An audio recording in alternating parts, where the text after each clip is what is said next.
So this morning, I just wanted to continue my deep dive into neurodivergent burnout. And I think from observing and working with many other neurodivergent people, there are 5 key mindsets that contribute to, but don't cause, neurodivergent burnout. And I think these are really common among neurodivergent people for a variety of reasons. I'll explain. One of the things we tend to do, because we are often told we're not doing things right, is we become perfectionists. Perfectionism means that nothing is ever quite done because it's never quite perfect, and you're always chasing an unattainable goal. And it can lead to kind of paralysis because you never feel like you're finished with a task.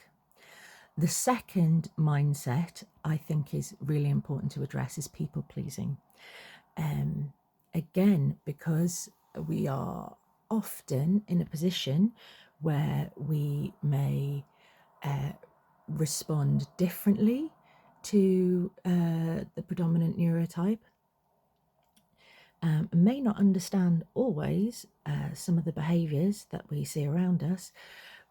It makes sense that we would develop techniques to people please in order to keep ourselves safe, in order to, not make waves, make life a little bit easier for ourselves. But ultimately, people pleasing can be really exhausting, and it can result in resentment for those people that, you are trying to please. And it also means you're not putting your own needs first. The third mindset is a scarcity mindset. So you might feel like there is not enough praise to go around, or not enough money to go around, or not enough status to go around, or not enough anything to go around. And this can be really compounded if you are someone who has had to deal with a lack of any kind of resource, whether that be love or something more physical like food, particularly when you were younger. So you want to kind of hold on to the resources that you've got, which means you avoid any risk, which can obviously get in the way of meeting some of your objectives. Another thing to think about is, because we are often in a position where bad things have happened and we don't really know how it's worked or why it's worked or how it's come to be that this less than perfect experience has happened to us. Sometimes it feels like we're not in control of our reactions or our responses, and that is true often of things like meltdowns and shutdowns, but we are in control of how we learn to manage those, how we ask for support, being able to remove ourselves from situations before they become overwhelming.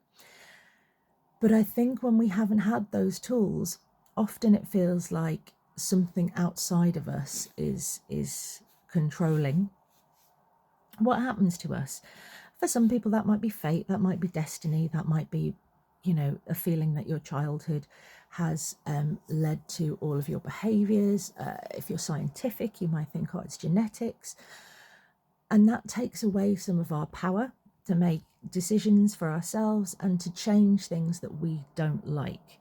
In psychology, I believe it's called an external locus of control, which sounds like a beautiful flower.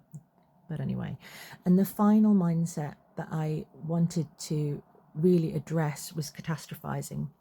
So, as many neurodivergent people have a tendency to ruminate, we often fixate on really small details of interactions that haven't gone well.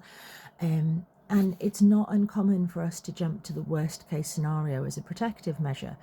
The whole saying, expect the worst, plan for the best. I think that is an innate tendency for neurodivergent people, in a predominant neurotype world to do. But actually, sometimes that means we're hypervigilant and we're looking for problems where there just aren't any. And we are getting ourselves anxious and upset about things that haven't happened yet.